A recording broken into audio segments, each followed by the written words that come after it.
As the college doula, I work with families and students around the college process, around the high school experience, focusing on, helping students to really drive the process towards, what I would hope to be both a authentic and fun high school experience that turns into the same for college. So if you are here perhaps wondering if there is a secret sauce or equation or formula to getting into schools that I like to call the famous schools.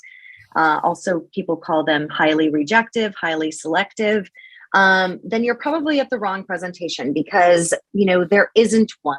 My biggest hope is that during high school, I would like more and more students, like the students and families I work with, to not think about college as often as they are or too often. Yes, we want to build a culture of kids going to college and wanting to go to college, but not in a way that they think they have to do some secret formula to getting into only a certain number of schools who are going to help them have a successful future.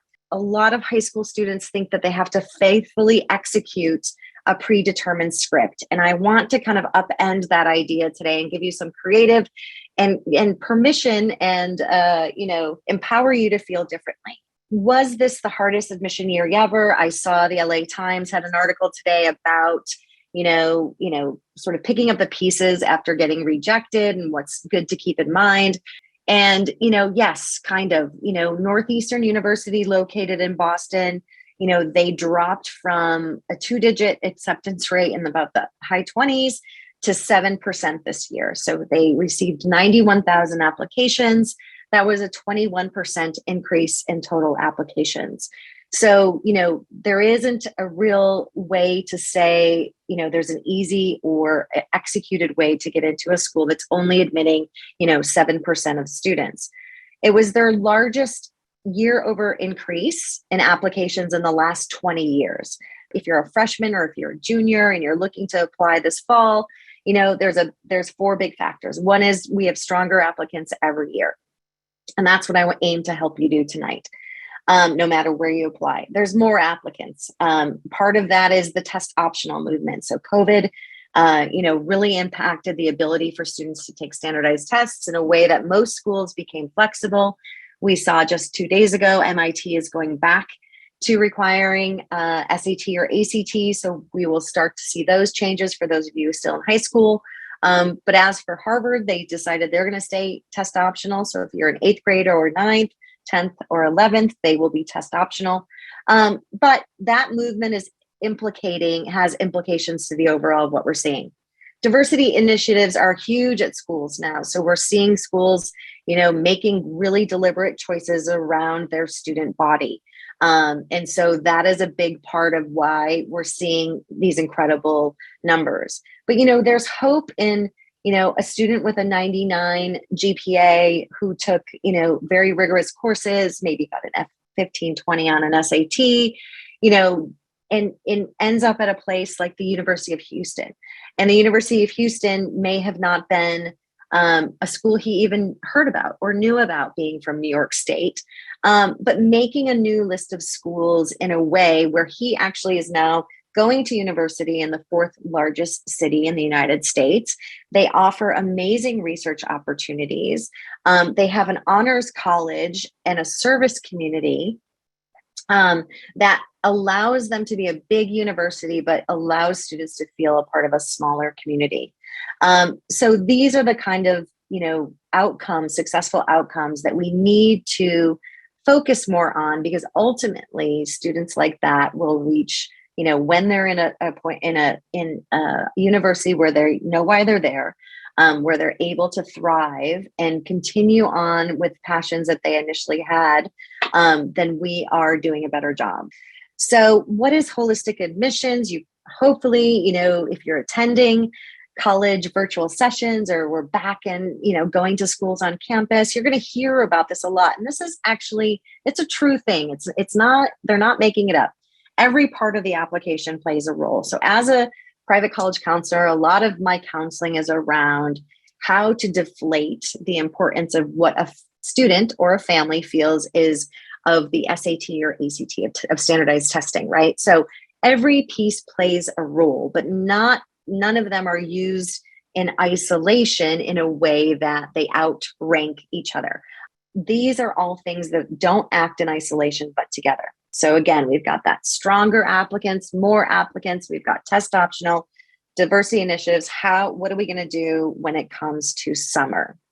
I want high school students to not fill up, every single day and week of the summer. I would like you to really focus on good old rest and relaxation. Now, that's coupled with some productivity. So the great part of rest and relaxation is gearing up to how productive you want to be. So this is one of the areas of the college process where you can really control it. So remember, we started I want you to be the powerful author here. So, what happens is when you do that, when you focus on parts that you can control. So you can't control certain parts. For example, when you get to the college admissions process, how you did in ninth grade was how you did in ninth grade, right?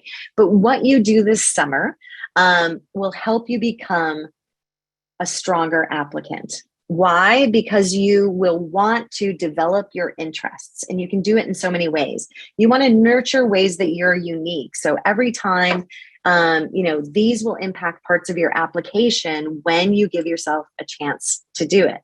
When I go to colleges and I visit them, you go to creative colleges, and one thing we can say to students is the creative careers are not disappearing, right? Our economy needs photographers, actors, musicians, dancers, sculptors, authors, right? So I'm here to say, do not think you need to become well-rounded.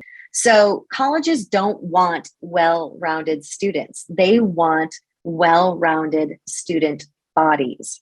So one comprising of, history buffs, musical maestros, experts in computer software or, troubleshooting. They want, someone who's taken the time in high school to develop almost like a specialty. You are a much more interesting person to colleges when you become a buff, some sort of a specialty. And that is so easy to give kids permission to do because they usually have interests. Where they struggle is all the other noise that they hear about, which is you have to do more. You have to be a president of clubs. So we'll sit with that and we'll go to the next slide. Think about the questions like, what makes you unique? When I was a high school counselor for many years, a lot of students would say to me, I'm really interested in this, but will it count? And I used to say, will it count towards what?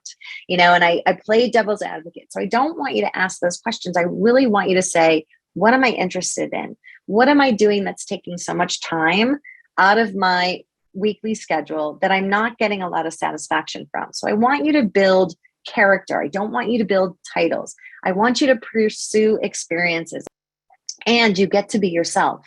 And Meg said you should have fun over the summer too. This is a really big one. I spend a lot of time helping parents and students understand that what friends or classmates or typically what happens in schools, sometimes, high schools themselves have cultures around what people do in the summer, what they do during the year and extracurriculars. So I want to change that mindset of does this look good? Does it look better if I go to a developing nation than if I actually help in my own community? I want you to change that. It's what is good for you? What can be good for you? And of course, if you're giving to your local community or if you're giving to an international community, it's not about looking good. It's about what you can be doing is good for you. If a parent says to you, my kid is a third year or sophomore or even a freshman at Northeastern and they have the answers to getting in, this year changed all of that. So it's stay true to yourself, stay authentic. Remember these tips. It's not about well-rounded. It's about finding something that you can focus in on. This is my number one advice for college as well. Don't equate cost with value. Don't equate popularity with value. Do not break the bank on summer programs. I just feel really strongly about this because, of course, there are a lot of great things and you can pay to play, but expensive doesn't mean better.